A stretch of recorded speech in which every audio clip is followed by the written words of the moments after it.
Hey, this is Phil Yana with the Tech After 5 podcast, and I am here today with friends to talk about our rules for living. Here's the deal. I mean, you get to be my age anyway, and you realize that, oh my gosh, I've gathered a few things that really work for me, and we would love to know the things that work for you. But what are the rules that we use just as we go day to day? What are the things that we can use to live by, right? And we get pulled in a whole bunch of directions, and we just need some guidance on those ideas. And since this is the Tech After 5 podcast, where we help you, the tech professional, live better and do your job or build your business in the way that you want to build it, a happy technical life, we're here to help you. We thought we'd talk about some of those rules. And I brought together my friends. I've got Carol Hamilton here. Hello, Phil. Hi, Scott. Hi, Carol. Look at that. This is it. I just start a little chain and I go from Carol. Carol goes to Scott, and we've got everybody on the show. Excellent. Thank you, friends.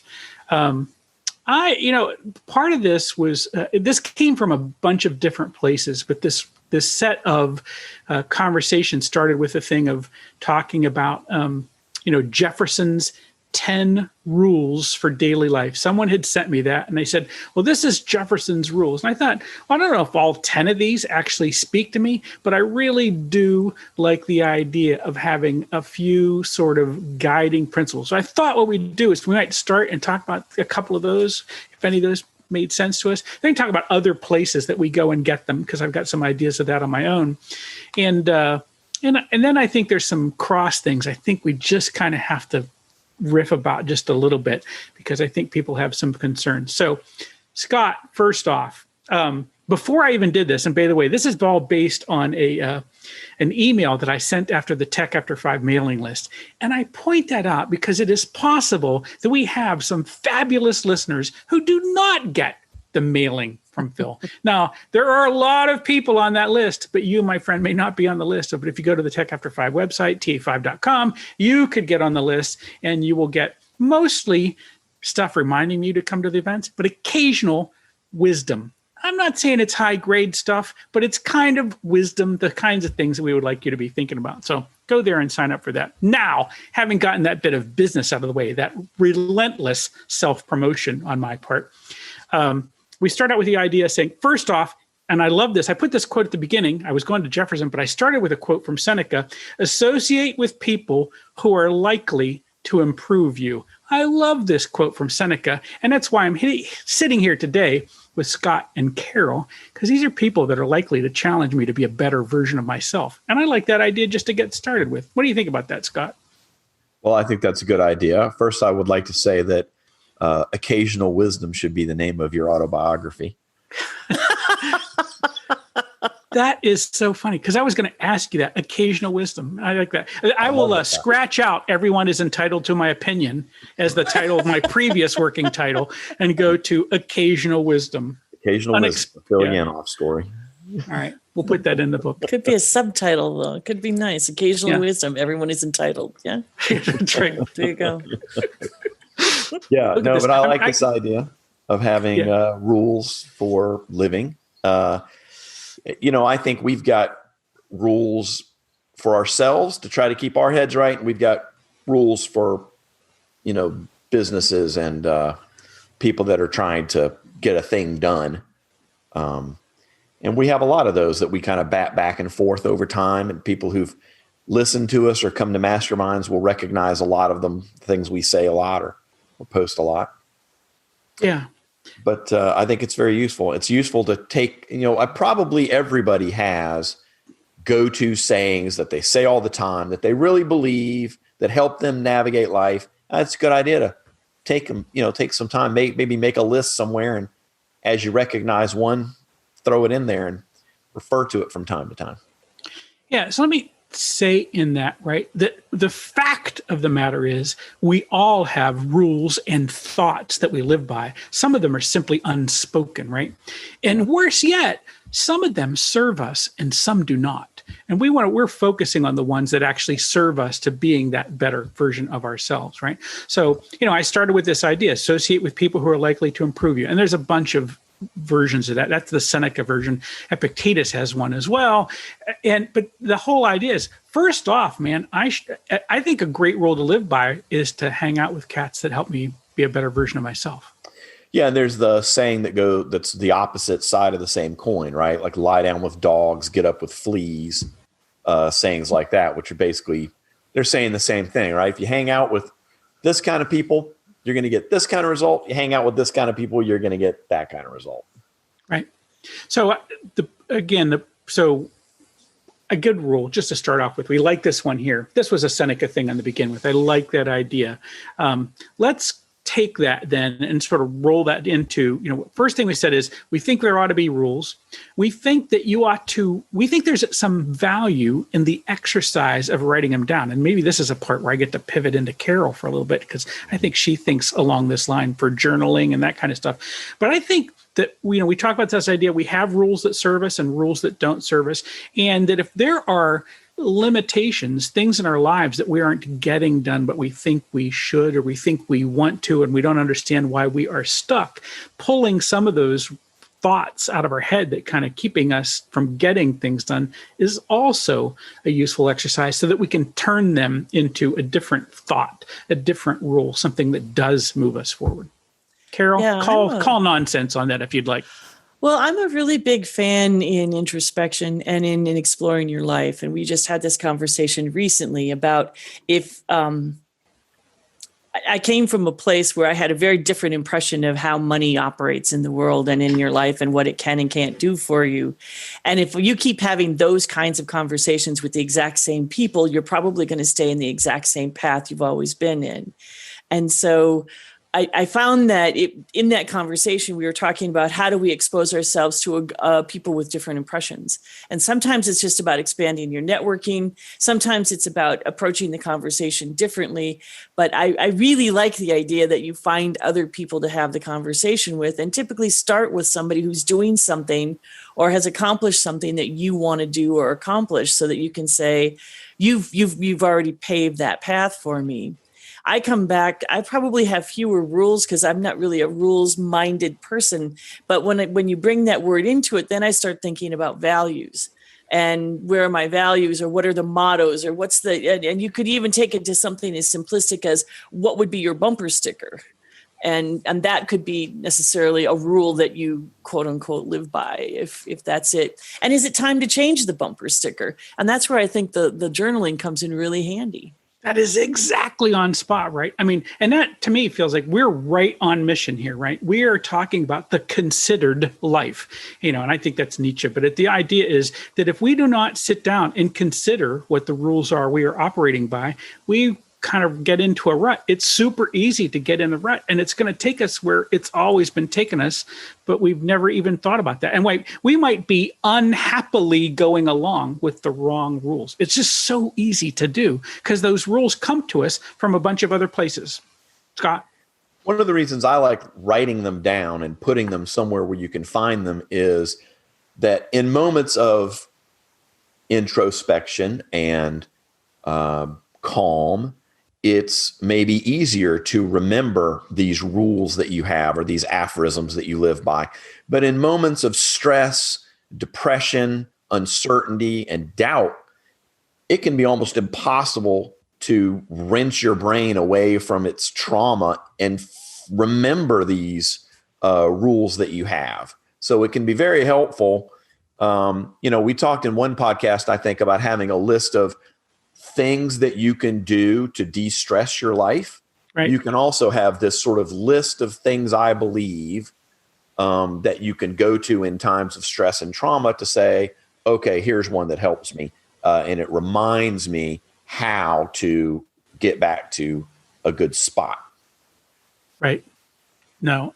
And so one of the reasons we want you to think about these, and is you think about those rules to kind of get your head back in the right place, but is to get the entire ship and keep it on course, is having some rules to live by. So you can say, you know what? I can comfortably say no to that because I am saying yes to this, which is a guiding principle. And I get it. I mean, thank you, Carol, for pushing back against rules, right? But there are guiding principles. It might be a value, but it's a thing that says, this is what's important to me. And I think I should be thinking about that when I make some of the decisions that I make. So let's talk about the rules that I started with. I mean, and again, this is not authoritative. It's a jumping off point, right? But Jefferson had 10 rules for daily life. And I think some of those might actually be things that we would carry forward with us, right? Number 1, never put off till tomorrow what you can do today. I mean, that's a hard one to get done. He wouldn't have written it down if he wasn't having trouble with it. But I'm mañana, baby. I observed that rule in the breach. right.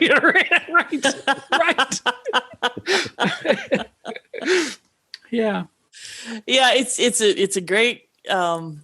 I can't even use it. I can't even say it. It just doesn't work in my world, but it's such a good idea. Great idea. I love this for other people. I love this idea for I think other that people. would be really successful for other people. It's just a lot of pressure. But it is true. I think there is that point where you go, am I putting something off that's going to be equally miserable tomorrow as it is today? Then perhaps today is the moment to get it over with, which will then, I'm actually benefiting my future me. And maybe there's some, I think it's a totally valid way to live. I just, that particular one, I wouldn't say is a high success rate for me. Yeah. Yeah. There's a certain amount of suffering that's going to be involved in doing this thing, but by delaying it, I'm just increasing the suffering because it's going to be just as bad when I do it as it would today. Yeah. But I'm going to dread doing it for a long time while I put it off. Look at that. Yeah. That is self-care of your future self, just to get that crap done today. It is. Just get it out of the way. Absolutely. Anyway, I like that. I think, it's a thing we all struggle with. We all know, but we also understand there's real benefit from getting from, what Scott's talking about, right, is getting rid of the dread component and just getting the thing done. And I mean, we all know that, right, that most of the time we do the thing, we go, oh my God, that wasn't nearly as bad as I thought it was going to be. It's over. Yeah, I just and spent the amount some of time that went into thinking about how bad it's going to be, right? I mean, that's one of those where you go, oh my God, the emotional benefit of just doing the thing would have been so great. So yeah, it's a really good idea. Yeah. Yeah, I love the idea you brought up about the future self, though. This is a great technique in a lot of ways. This idea of the future self. When Claire Pfeiffer was young, I used this on her all the time. She would come to me and say, "Dad, I want to do this," and it would be something that I didn't want her to do, and I would tell her no, and she'd be so mad at me. I really want this to happen, Dad. I want you to let me do it, and I would say, 13-year-old Claire wants me to let you do it. But 25-year-old Claire told me I better not. She doesn't want to. 25-year-old Claire would be really mad at me. Yeah. So me and 25-year-old Claire, we're going to be good. Yeah. I like that a lot. And I'm not going to get the words right, but Daniel Kahneman, Thinking Fast and Slow, right? He talks, it's something like the experiencing self and the reflecting self. And so there's the you that's in this moment doing this thing. And then there's the you that's telling you the story about what happened when you did it. And, bringing those two into alignment is kind of that thing that we're trying to get done here, right? It's like, let's just remember that when I'm up here, it's going to look different. So let's just go ahead and say, let's go ahead and appease the reflecting self now, the 25-year-old Claire, the future me, et cetera. Yeah. I don't know. Again, I wasn't trying to go over all these 10 rules, but I thought there might be a couple that just kind of jumped out at you. The second one is something that we deal with in business constantly as I'm trying to help entrepreneurs move to a more professional system where, they're at the top and they have people underneath them that have delegated authority instead of you being in the middle and everybody's a spoke around you and you're involved in everything. Right. One of the big growing pains there is what Brett Mingo likes to call upward delegation, right? Constantly, it's on my plate, but I'm going to push it up onto your plate, right? And the idea is, how do you train those people in the second level or the third level or wherever they are to, before you go up and say, hey, Brett, answer this question for me. Don't upward delegate your work. Make sure you've done everything you can to figure out the answer before you delegate it upward to someone else just to get it off your plate. Right? Yeah. Right. So before we get too far, I mean, because that's all good explanation, but we didn't actually say what the aphorism was. It's never trouble another for what you can do yourself. That was Jefferson's second rule in his 10 rules for daily. Second rule. And I think in a business context, that's great advice, especially if the other you're going to trouble is your boss. Right. Boy, I can't support that more, Scott. I got to tell you, one of the biggest complaints I hear from senior leaders, and this is a generational piece too, is when I was young, right, back in the day, in my day, you just figured it out for yourself. And now it seems like the generations behind us just ask. They don't even open a book or look in Google. Right. They just come up and ask all the time. Right. And and it was a consistent piece around different parts of the globe, different companies. So I think there's a really big moment in there that says, can you be independent without getting to the point of driving yourself crazy and beating your head against a wall? That isn't it. But have you even tried to answer the question before you ask it? Yeah. And that's part of the trick, right? How do I encourage people to exhaust their own possibilities first and then ask without saying, I never want them to ask, because there are some questions you do need to ask. Right. How do you tell the difference? Well, mostly it's, did you exhaust your resources? Did you actually, did you Google it? Right. Yeah. Right. Yeah. When they come back and say, well, what have you tried? Right. There should be an answer other than, I stood up and came to you. When you ask the question, you have to give the back, here's the question and here's what I've already done and the result. Right. So anyway, it's an interesting thing. And as a result of this, we talk about these aphorisms or sayings we use all the time. Brett has one and I love it. And it is, sometimes it does hurt to ask. Wow. I think that's exactly right. Well, and I will say, having been in training for a decade, sometimes there are dumb questions. Yeah. I was trying to figure out how to work that into the conversation. Thank you, Carol. I have heard people say there are no stupid questions, only stupid people. Right. So that's a thing, right? So figuring those components out. So there's a couple in here. I think Carol picked out one that she thought was one that stood out for her. I think we should hit that before I move on. Yeah. So one of my favorites on this, and this popped right out of the email for me, was when angry, count 10 before you speak. If very angry, 100. And we've been having a pretty high test week around here just because of we had a hurricane come through and we had lost our internet and everybody has to keep working. And then we tried to go to hotels and they had problems. And it's just been one of those where you're kind of riding the edge of, what is my husband's friend calls it, the donkey on the edge. And you just feel like at any given moment it's over. And this was one of those things where you sit there going, you have to just keep coming back and saying, I am so annoyed right now. I could really just take people out from one end to the other. And this is temporary. So let me just talk myself through this moment because this is a temporary state. We're not talking about a life without internet and we're not talking about losing jobs here. We're just talking about some really a couple of rough days in a row. And so, just count a little bit or go outside and breathe. And thank you for having a beautiful weather for us to do that. And it's just finding alternatives other than truly sharing every thought in your head, which is probably not productive. Yeah. I think at some point we're going to do a 10-part series on anger, right? Just in mitigating and how we handle anger. I mean, because, and the point of it being, as he put there, as you pointed out in your thing, is it's super easy to just make the problem much, much worse by expressing your anger. And the fact is, again, we're back to Epictetus, but it's not things, it's what we say about them, right? That make us upset. I mean, so it's that story we tell ourselves. And what's worse is there's the story we tell ourselves, and then we start letting it come out of our mouth to everybody around us. And that's where it goes off the rails, because now we've scared all the people around us. So just dealing with the anger bit by counting to 10, it's that moment of reflection. And let me say, I'm just going to tell you, as someone who is a practitioner in this space, that if you move from being angry and venting it to people around you, to taking that moment of quiet. Now, the people who know you best, they're going to look at you and go, "You're angry." And you can say, "I might be, but that's my problem, and I will solve that. But I'm trying not to make it your problem as well." Right. I like that. Yeah. So I think there's lots to be done in that space. This is certainly a CBT thing as well, right? That's a principle that we have in there, is how do we mitigate this anger? But that is just kind of let it pass. And how do we not get dragged into somebody else's anger?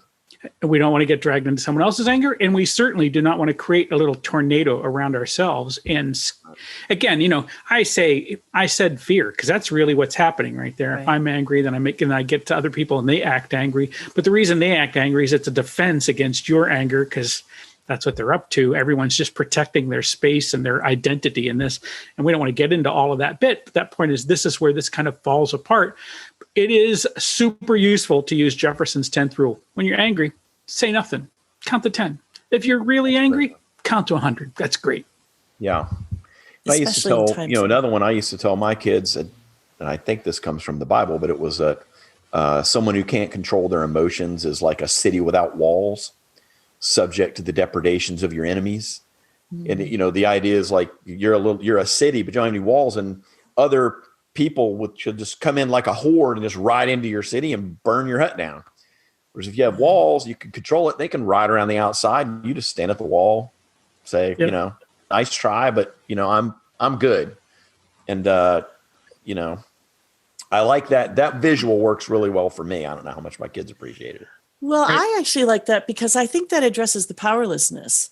Because if I was going to suggest one word that has come out of this summer, it's been powerlessness. You can't, you're quarantined. There's this thing that's going around that we don't know much about, and there's these circumstances. There's, within the arguments going on around Black Lives Matters, there's an element of powerlessness in that, and I think that's feeding that rage that we're all talking about. And so, where do you get your power back? Well, it starts with your own walls.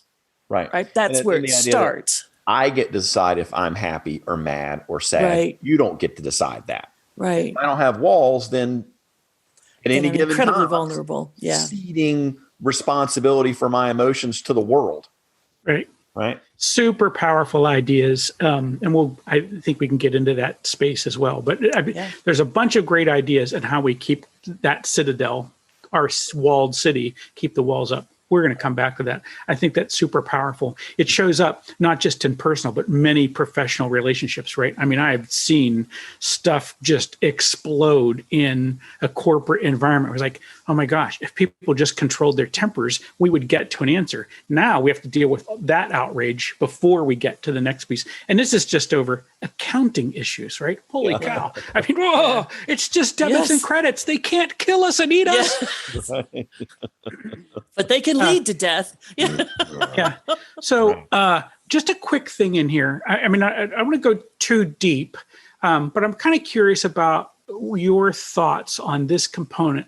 It seems like even when I posted this the very first time, there is somebody who had something to say about Thomas Jefferson and the way he lived his life, and whether this was real and whether he was as noble a character as we would like to think, and all of that kind of stuff.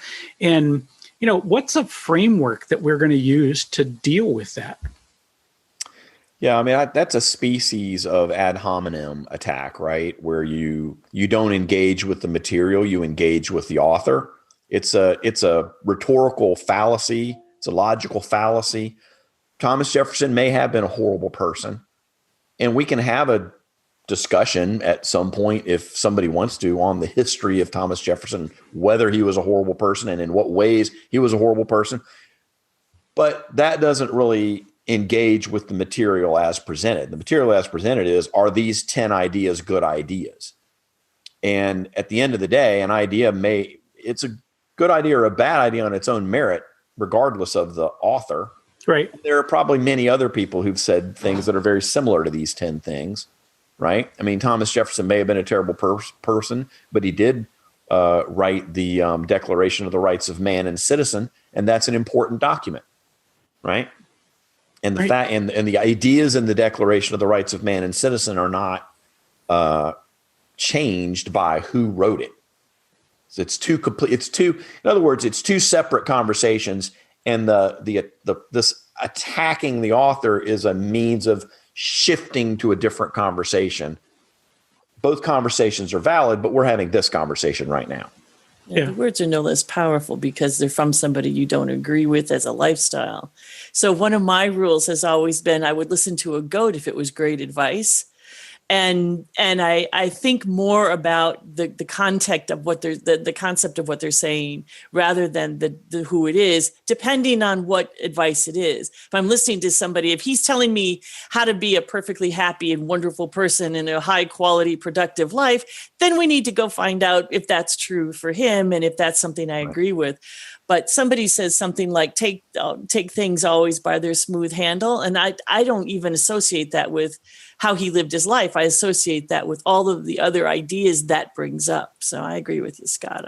Yeah, I mean, I can say never put off till tomorrow what you can do today. And the fact that I don't do that does not mean it's not good advice. Right.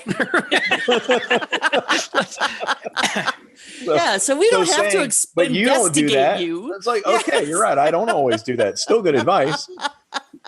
One might want to consider it.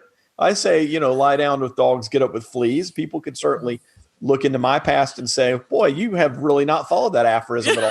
Have you? Where were you last night? Yeah. I've gotten fleas. This is how I know it's true. Right. One of my long-term social experiments. Right. Yeah.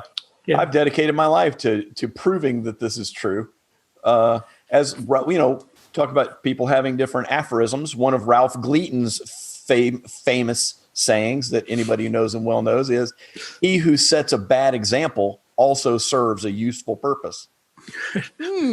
Nice. I was so afraid of where you were headed with that when you used Ralph's name. I thought there are some aphorisms that are really good that Ralph uses that we can't say in a family setting. Little worried about that. More happy hour fodder, is it? Yeah. Okay. Yeah. No, that's all good stuff. Okay. So there are good rules out there. We need to pick those for ourselves. We're not giving you lots of guidance on this. We're just saying the idea that we're trying to present here is that there are places, and knowing what those rules are useful to you, and putting a few of them down could be useful because that gives you something to go back and reflect on. Sources for these beyond Jefferson's 10 rules. Of course, here we mentioned lots of Stoic philosophers. There's lots of opportunity there, right? I mean, you could use the Pythagorean verses for all I know. Some of those are a little weird and outdated, but it might be that. Certainly, some folks would like to think that they live by the 10 commandments. That's a set of rules that people adopt for themselves, right? Mm-hmm. And there are other just great sources of wisdom. The book Dune, I will not fear. Fear is the mind killer. I mean, it is a great line, and you can carry that forward with you if you want. Kind of some places, other places we might look. I'm kind of curious where you two might go for inspiration. Carol, or do you have any places that just work for you? I'm just a huge fan of quotes. And because I was frequently putting together programs, I like inspiring quotes. So I remember, and this has started early for me, when I was a kid, I heard the line, "A ship in a harbor is safe, but that's not why ships are built." And I put it on, I was taking an art course, and I put it on the stationery that we were making. And I would say that is probably tattooed on my soul, that particular one about reminding me to take risks, reminding me that I am a ship and I am happiest when I am out of the harbor, no matter how settled in I try to get. But I think you can literally Google quotes and put any topic in, whether it's leadership or anything like that, and find something that inspires you. And then I really like sharing those in some way because I think they inspire others. And that's where you probably have to be a little bit more cautious to Scott's former point about, is it somebody bad who said that? If so-and-so said something really bad, then you may not want to use their quote because it ends up getting in the way of the words. But I think there's some beautiful things. Maya Angelou with people will never forget how you made them feel. It's great. These are magnificent to me, life guidance. And so don't tell me that's she my- ran a puppy mill or something like that, right? Because I always liked that quote. I haven't done a bunch of research on this, so. I have absolutely no negative association right. with her at all. And I'm happy, I would use her. I would put it on the front of my house if needed. Yeah, I think it's a wonderful quote. Yeah. That's funny, by the way, that you should mention it. I don't know if funny is the right word, but like a lot of times when I find a quote and someone posts it, and I'll go, that is a neat quote, but I don't know who that person is. And then I have to go to look and see if they were actually like a knucklehead, right? I do like, too. Oh, she's like, is that someone I would trust? And then the other thing that happens is I saw there's a great quote that's out there, and someone says, and it's the awesome quote. I'm not going to repeat it because I don't want this to be in the world that way. And then it says Seneca below it. Well, then I do the research. Seneca never said anything like that. And it was from Katniss of the Hunger Games, right? So it's like, you don't understand the authoritative weight of those two sources is very different in my head. Right. Right. Still doesn't make it a bad quote or a bad idea, right? Well, it's a It's great not. quote, but I'm not going to quote Katniss of the Hunger Games. I'm just not that cat. And isn't that a bummer? The great words, like if you just say Dune, right? That you were just Oh, again, a noble this is work. a fictional character, not a historical leader, and yet the words are the words. But I hear You're you. not gonna Devices. quote the fictional character, but you might quote Frank Herbert from Dune. Right. Right. I think fictional works are a great source of ideas. One of Phil and I's favorite is Weird Bid Feulerait from Bernard Cornwell's series about Uhtred of Bebbanburg. The fates will have their way, or fate is inexorable, however you want to translate it. But, this is a great idea that reading it in that novel and having it explained really meant something to me. And I say it all the time. And, so I think he was fiction- actually quoting a poem, though. I think that he didn't make that up. It's originally from an Anglo-Saxon poem, I think, called Right. The Wanderer. Yes. But nonetheless, I encountered it through the fiction, and I think fiction, like the quote from Dune, I think that can be a great source of ideas that you can. Because what we're really looking for is an idea that means something to you and helps you deal with life, put into a pithy aphorism that's easy to remember and easy to remind you of the deeper idea behind it.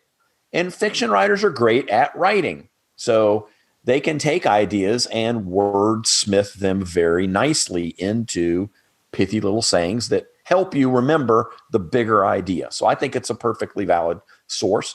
Some of these, the source is just myself. There's one I say all the time that I got major pushback from one of our friends on, but actions reveal priorities.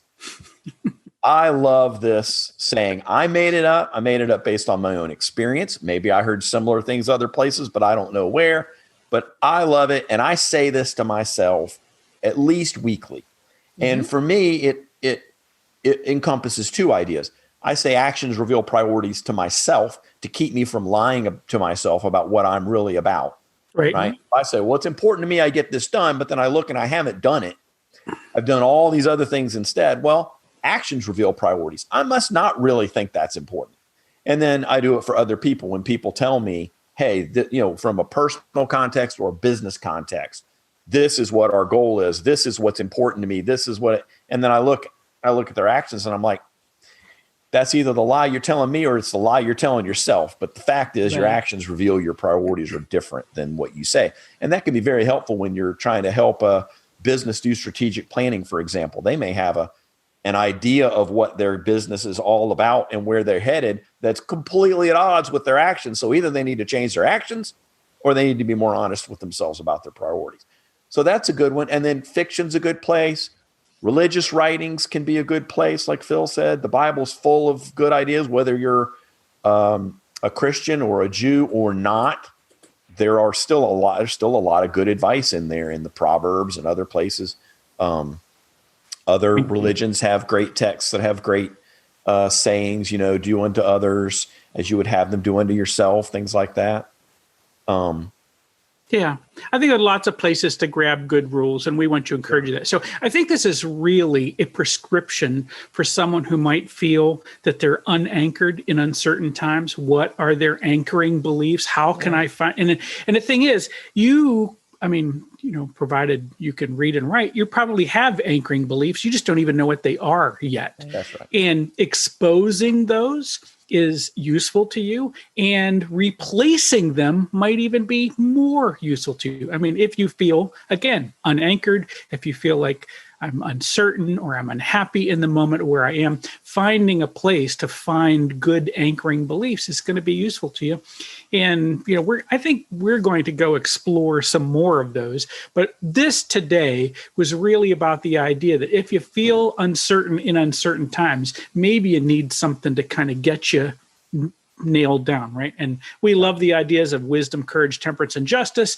But whatever that belief system is for you that gets you anchored into being a good person, being effective, being happy at what you do, we think it is within your power and useful to be content in whatever, failing some horrible thing in your life, right? Failing that, you should be able to move forward, right? Right. Your maxims for living. Yeah. Yeah. And I mean, it is more than just a platitude. But there are some really great aphorisms out there, but there are things out there that you can use, again, to kind of plant yourself, and it's okay. You might change them as your life progresses through its stages. We're going to give you permission to do all of that. The more I know, I might change how I feel about things in the world. That's okay too. But we would just want you to have something, and we're encouraging you to go out and find some place. And we're going to give you some ideas about that, I think, in the coming weeks. Yeah, when I hear you talking about that, I go back to Scott's piece about building your walls. And I just think it's really important to go out and see what's written on your walls. And do you want to, change them, wash them off, put something new on, but keep reassuring yourself that you have them so that you don't end up getting shoved about by the whimsy of whatever it is that's next for us as a society, what's next for us as a disease, whatever these pieces are outside of us. You just don't end up being quite so vulnerable. And you don't have to hide behind walls. You could stand on the wall and shoot a crossbow at people. Absolutely. You can be powerful behind your walls, but you don't have the walls, you're in deep trouble. Yeah. Yeah. Pretty vulnerable. Yeah. Super. All right. This is where we're headed. I'm trying to give you some framework for moving forward for yourself, whatever that may be. If you have rules that you really like that you think we ought to be thinking about, why don't you send them to us? Because we're going to be talking about some frameworks coming up. We'll talk about some of those bits. Carol Hamilton, remind people of what you are doing in the world and how they find you. Well, I am all in on diversity and inclusion, and you can find me at hamiltonthinktank.com. You can also find me at Carol Hamilton Live on LinkedIn. Super. Scott Pfeiffer, what good are you doing? Well, I help tech entrepreneurs with growing tech companies to do strategic planning and build better teams. And you can find me at Scott Pfeiffer on LinkedIn. My company's Strategy Business Consulting, and you can email me at strategybusinessconsulting@gmail.com if you so choose. Should you care to send love letters to this address? Yes. Yes. Exactly. I'm Phil, and thank you for being with us. Of course, I'm Phil Yanov. My job here is to invite you to join us at one of our live, although on Zoom, events at techafter5.com. We are fast approaching our 600th event, and we would love to have you be part of that party. Our job, again, connect you to good ideas, connect you to good people so that you can be what you would like to be. Join us at techafter5.com, and I look forward to seeing you at one of our upcoming events.